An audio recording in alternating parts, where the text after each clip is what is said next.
Alright guys, Tom here and welcome to a new video. If you guys could smash the likes, that'd be absolutely awesome. These Raw reviews have been doing so well on the channel. I really look forward to doing them every single week, and this week we're doing the exact same thing. So this is for October the 12th, 2015, and I actually thought this week's Raw was actually surprisingly pretty good. I thought we had some really good matches, and overall, I actually really enjoyed it. And it didn't feel like a 3-hour show. I mean, I really didn't realise it had finished. When it had finished, I thought, wow, 3 hours has gone by very quickly. So here we go. We started Monday Night Raw this week off with a Dean Ambrose promo, which was actually just after we'd heard Kane talking to Stephanie McMahon and Triple H on the phone. I thought these segments which we saw the whole way through the show with Kane on the phone were brilliant. They were so good. We just couldn't wait for that main event. It was so funny, and I really liked it. We then switched to the Dean Ambrose promo, so it's nice. It seems like they're trying to do something different at the start and end of Raw every week, because last week we had the New Day end Raw. This week we had Dean Ambrose start Raw. We've had John Cena start off with an US Open challenge. It's really nice that once we used to get the Authority start Raw every week, but now they're trying something different, and with Ambrose starting Raw, I really like that. So then they had a bit of a tussle in the ring with him and Randy Orton on the mic. That was all okay, and then we got a really good match. It was the New Day against Ambrose and Randy Orton. Love this match. This match was really good. The finish was perfect as well. The New Day win, so they keep their momentum going. They think all of a sudden they're amazing because they're beating everybody. They won with a roll-up, so that's good for their heel heat. And also, Dean Ambrose and Randy Orton, there's a bit of dissension there, and I really like this angle they're working with. So overall, this match was really entertaining, a really good match, some amazing moves. I really like that flurry that Dean Ambrose had at the end of the match, where he jumped outside about 3 times. It was crazy. This match was brilliant. The booking was good as well for once, and I really liked the start of Monday Night Raw this week. The next match was Nikki Bella defeating Naomi. I'm not really a fan of this whole Team Bella versus Team Bad thing. It's been going on for way too long, so I really couldn't care. Honestly, I don't really remember much about the match, and I hope this whole Team Bella and Team Bad thing ends really quickly, so we're not really going to talk much about that match, but it was okay, but nothing too spectacular. We're then going to move on to the best match of the night, which was John Cena against Dolph Ziggler.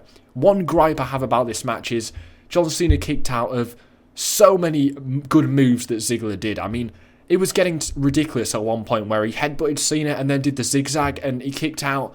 What the hell was that? I mean, it was a great match, but at the end of it, it really wasn't realistic whatsoever. How many times each of them were kicking out of each other's moves? It was retarded.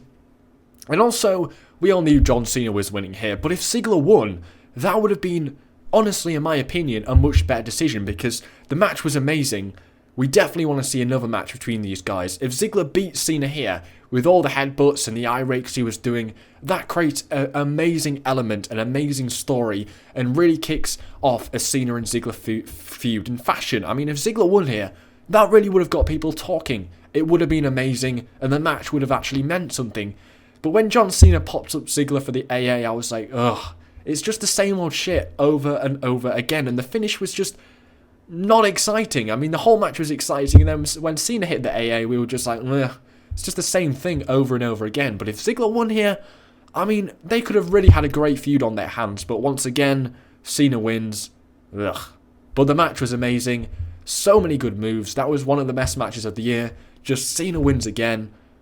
If Ziggler won, that could have kickstarted his career again, made an amazing feud, but yeah.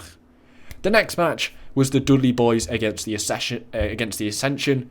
This was a squash match. That's all we have to say about that one, but it was okay. It ended in about 10 seconds. The next match was King Barrett and Sheamus defeating Cesaro and Neville. I really liked this match. I thought this match was great. I hope they can keep Barrett and Sheamus as a tag team, as this whole Ireland and England tag team. I really liked that, and I think they worked really well in this match. Cesaro was great. He did loads of European uppercuts. It was crazy. I wish they'd do more with Cesaro, but it just doesn't look like he's going to get to do it at this point. But this was a really good match. A much better use of King Barrett than he was last week. And I really liked the end where he hit the bull hammer when the referee wasn't looking and Sheamus picked up the win. Great match. Maybe should have been given even more time because it was actually pretty good.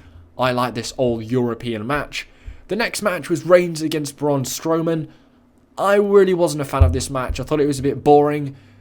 Took ages to get started. The end was good with the Superman punch and Braun Strowman losing via count out. It's great how they're showing how it's really hard to take him off his feet, but it just didn't make for a very interesting match. It wasn't that great, and why do they put Roman Reigns on the mic? Because it's bad every single time. He forgot his lines. It was really obvious as well. The crowd started chanting boring, and the match wasn't great either. The ending was good with the Superman punch, but it took us ages to get up to that point, and it wasn't very entertaining. Surprising, Strowman's already got a loss though. I know it was via count out, but I was expecting them to save that until the Hell in a Cell pay-per-view, but there you go. The next bit was Ryback against Rusev. What the fuck's going on with this whole Lana and Summer Rae thing? I think they accidentally leaked it online, or they just decided to break kayfabe. Whatever they were doing, it's just absolutely retarded. They should just completely forget about this. They shouldn't even have mentioned it tonight. They should have just tried and not mentioned it, because I'm even more confused than I was at the start of it. Ryback against Rusev. It was an okay match. It was decent, but I don't know what they're doing with Rusev at this point. I know Ryback's facing Kevin Owens at Hell in a Cell, but Rusev just seems stuck, and they don't know what to do with him. And once again, he takes another loss. The next match was Owens against Kalisto. Last week we had Sin Cara against Owens, and I said I'd like to see that one again.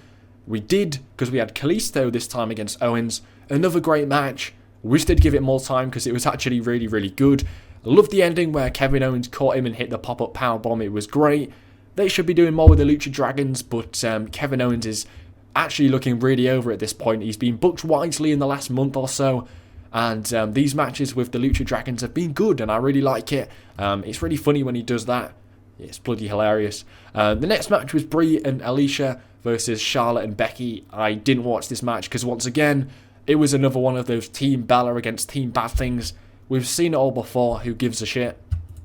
And what I saw of it, it wasn't very good either. And then we got to Kane against Seth Rollins. They teased it all night. I love those whole phone call segments. They were absolutely brilliant, and how they weren't happy with Kane, obviously. But the fact we got a Lumberjack match to end Raw is surprising. We haven't had that in a while. Nice way to end Monday Night Raw. It was actually a really, really good match. Kane looked very, very strong. Seth Rollins, the champion's looking weak. They're building towards making it look like Kane's going to beat Seth Rollins easily for the title at Hell in a Cell. We probably know he's not going to do that. But honestly, it was actually a pretty good match. I always like these Lumberjack matches. They're funny. It was kind of funny when Kane was tossed out and everybody stepped away. But when Seth Rollins was pushed out, everybody tossed him back in the ring. Really, really good. I like the ending where Seth Rollins was tossed over by Kane, landed on his feet, and then quickly got put in a tombstone pile driver to end Raw. Everything about it was pretty good. I don't know though. I'm not sure if I really like the fact that Seth Rollins has got no offense in since this whole feud with Kane started, which just makes it a little bit too predictable that Rollins overall is going to win in the end. And does that make it realistic that Rollins has spent the last few weeks getting beat up after beat up after beat up, and then on the pay-per-view he's going to win somehow? But yeah, I thought it was a really good Raw. We had some good matches this week, and much better than last week's as well. So thanks for watching, guys. I'll give it a rating of, I'll go for an 8 out of 10. What did you guys think? Take care. Smash the likes. Spike your hair.